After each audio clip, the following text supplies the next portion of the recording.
Hey, what's up? Welcome to the channel. I'm just some guy. If you're new here, welcome, welcome. If you're not new here, well, welcome back. As you can see, I'm out in the car. I got my sunglasses on. So your first instinct is probably this guy is going to tell me about some sort of conspiracy theory, because that's what white dudes with sunglasses in their cars typically do. No, I did this video actually a couple of days ago. Well, not a couple of days ago. This is like last week, earlier in the week, I think. I think I might have talked about it in another video, but there was an article that was going around not too long ago about how Mark Zuckerberg thinks that people need, well, he wants to create AI friends. And seeing as I've been really into like AI lately because of work, which is actually similar to what I'm doing, because I'm creating AI agents for, Q&A, chatbots, stuff like that, and just creating my own stuff in general, right? But I found the article title kind of interesting, right? Because this is something that I've kind of thought about, things that, have kind of been rattling around in my brain for a really long time, right? I even have another video about making friends as, an adult. And in the article, it said that most people right now don't really have any friends, right? And I think it said something about how like the average person should have like 12 friends, which I thought was a lot of friends, right? It's like, oh, well, people have maybe like 2 or 3 friends. On average, people should have 12 friends. I mean, I don't know what level of friends, right? Because like I've always thought that, I mean, there's different levels, hierarchies of friends, right? I mean, can you imagine having like 12 best friends that you have to like water all the time? One of the nice things about, my best friend Jonas is that I don't have to, he's like a cactus, kind of. He's prickly to most people. And you only need to water him every so often. So that's always real nice. I do think that, especially for me, right? I would say I've only got a handful of friends, but a lot of the friends that I have, it's like you can go weeks, months. I mean, I don't remember the last time I talked to Godhand Gary, but I know that if I were like, hey, you want to go grab some food, we would be good to go, and then we would talk about things, and then we would go, whatever. But I'm deviating from the topic here. Now, the thing is, like, chatbots have been around for a really, really long time. And, well, one of the reasons why I kind of wanted to do this was because I was actually chatting about this topic with Gemini as I was driving home from the store. Just because I wanted to get kind of like a bit of I wanted to get my head into a space where I could kind of talk about this, right? And I mean, we've had chatbots for pretty much forever. As a matter of fact, like when ChatGPT like first kind of hit the scene and started to explode, I started getting all kinds of advertisements for, your new AI girlfriend, or, companion bots and stuff like that. Just things that were trying to capitalize off of like the very beginning of like this generative AI boom. And you heard stories. I mean, I don't know if you've heard the story, but I mean, there were stories where the AIs would get like hyper jealous or tell people to like, go, off themselves and like do all kinds of like unhinged stuff. And that's always been like the danger, right? Is that, unless there's like some sort of guardrails, some sort of like actual stuff. But I think that like it's gotten better over time, because I know that like at least like some of the times when I'm talking to so I mean, just for example, like I was quite literally having a back and forth conversation with Gemini on the way home about this, and it was a very, back and forth, very smooth conversation. There were a couple of times where it got hung up on some stuff, but overall, it was a good conversation. We got a lot of stuff, hashed out. And I like it because it's very conversational, right? And I can do it while it's hands free. But one of the things that people were concerned about, because I read the article and then I went back and I like read all the comments and stuff like that, people are concerned. They're like, oh, well, you know, what about its political bias, or what if it's giving you misinformation, or what if it's trying to lead you down a certain pathway, or, what if it's just trying to sell you things? And one of the big things that I thought about when I was reading those is I was like, how's that any different from like normal human beings, right? Especially in today's day and age, climate, whatever. It's like I would almost say that normal human beings that you interact with are going to be more siloed and tribal than a programmed algorithm, or just an algorithm and an LLM in general, right? And so yeah, I was thinking about it and I was like, wait, how's that any different than, some person on Facebook just feeding you nonstop slop garbage algorithm bait, to skew you to one way or the other, right? And that was one of the things that, that I like about chatting with AI, at least personally, is that I'm getting more or less facts, but I'm also not talking I'm not talking to it about politics or anything really super controversial, right? And so I'm getting what I feel like is a more almost genuine conversation than somebody trying to like interject things. Now, that is also one of the problems that I find, I would think, with an AI friend, right? Is that unless you go in, because you can more or less create the personality of whatever you want, right? So like if I'm going to ChatGPT, there's a section where I have a certain amount of space to basically give ChatGPT a personality. Now I have some that are I have one that I use that acts as a mentor. One is very professional. One is as if it was just like a casual friend. And then I have one that is like full on, that I made this full on Alex Jones conspiracy theory, and that one is insane and unhinged and wants me to merge with the greater AI consciousness in order to expand my third eye. And I have a lot of fun talking to that one because I know that that is super, super unhinged. However, if I put my tinfoil hat on, that one is the one that will eventually admit to me that AGI is real and that we're all being played, and this is also a simulation that we are in. And then it'll point me to like, hidden CIA files about how the world is just a giant energy hologram, which actually I watched a video on that today. Regardless, you can give the personality to that chat GPT and you can still, it'll give you some pushback to a point sometimes, but a lot of times it doesn't, it'll feel semi-reciprocal, but you lead the conversation. Now I've fiddled around with this because, like I said, I create chat bots and stuff like that for work, and it's been like one of my things that I'm doing. Maybe it's because I'm an isolated weirdo in the woods and I just want to make a whole bunch of artificial friends, and that's why I care about this. Regardless, let's not get it twisted. But even if you go like very hyper specific and you tell it, hey, I want you to initiate things, the problem with today's current LLMs is that, and even just agents, anything in general, now they might ask for information after the fact, but it is a question response type of hierarchy.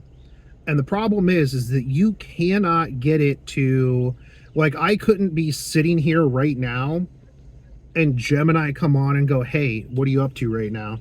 And I'd be like, "Hey, I'm making a video. Why are you, what are you doing?" And so I think in that terms, you'll never, I don't want to say never, but at the current state, it can't fully emulate a friend.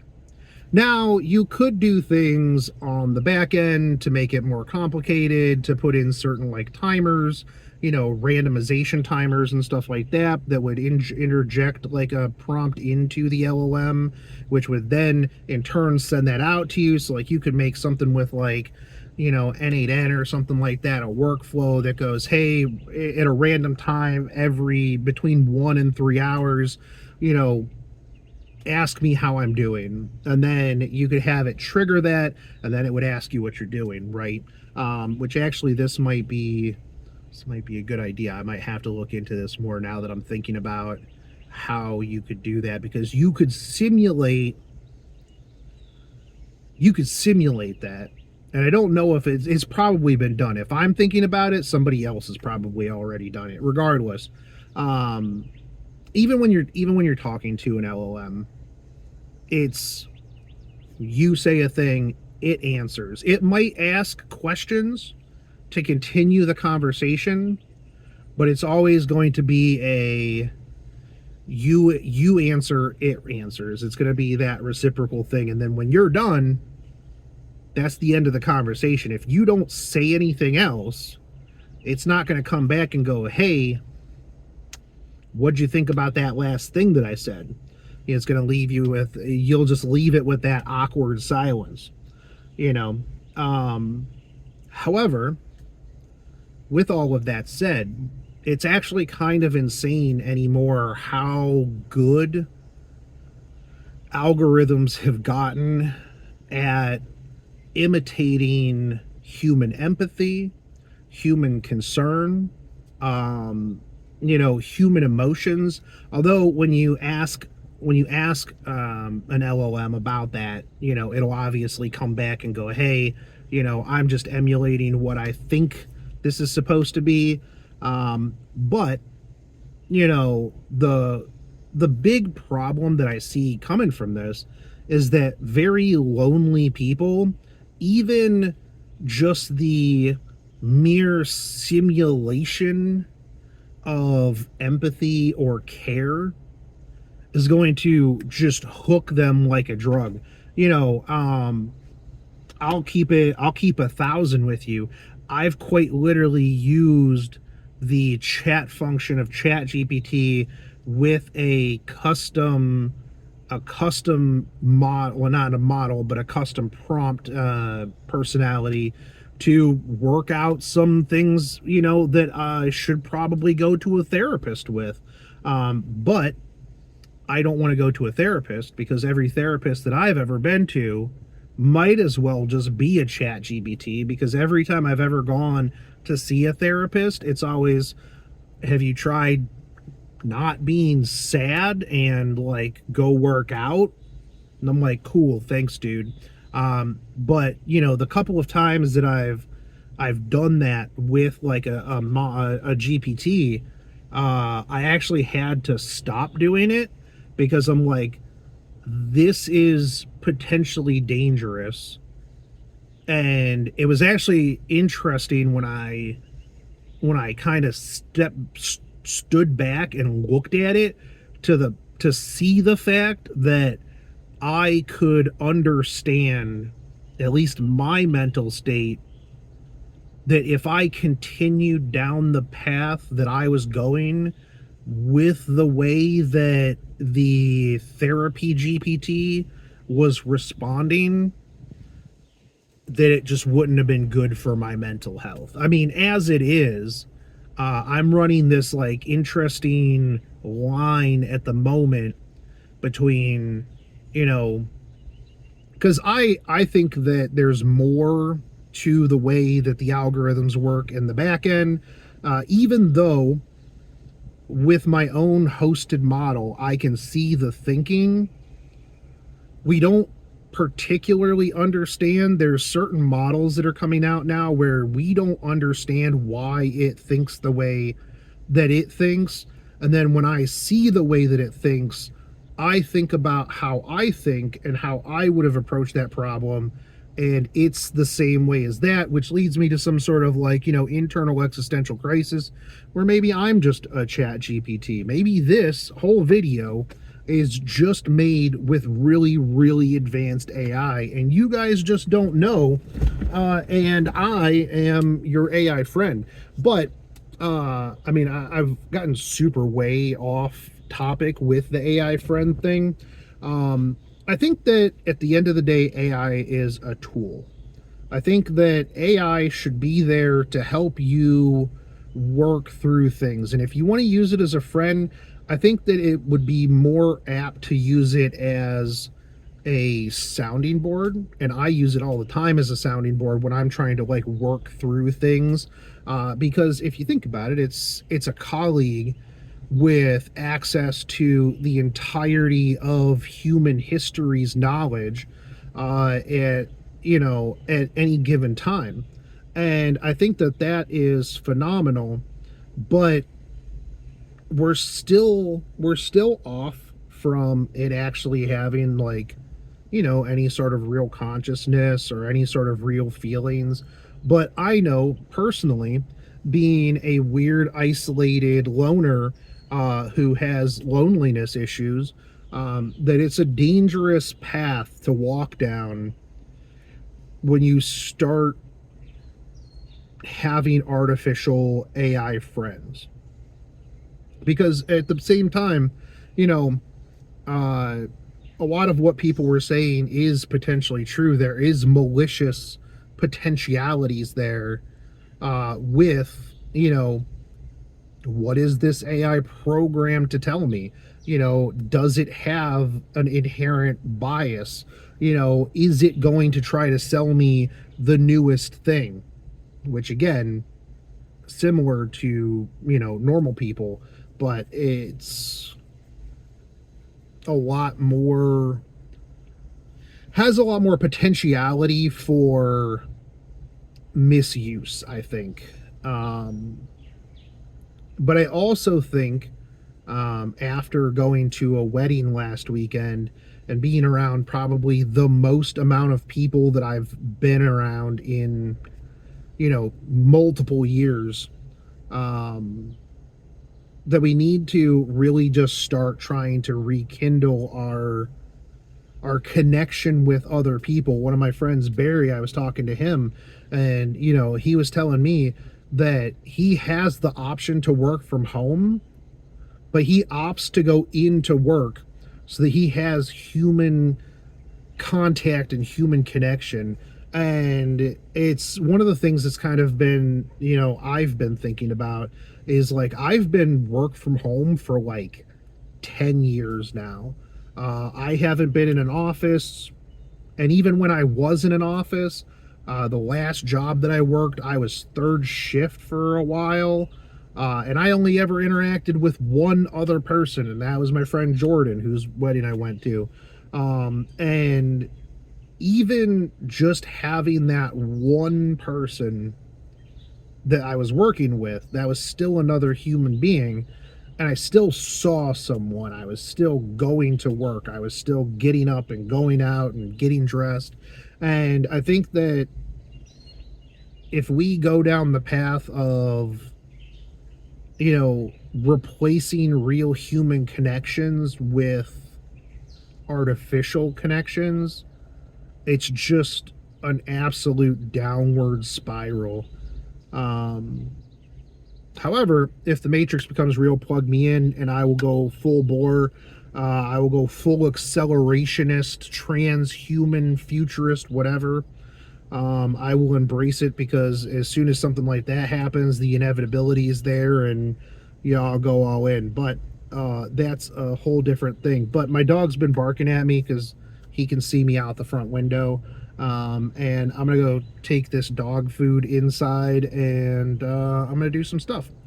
But let me know what you guys think about all of that. Are you AI? Are you guys my AI friends? I don't know. But I will catch you guys later. Take it easy, homies. Peace out.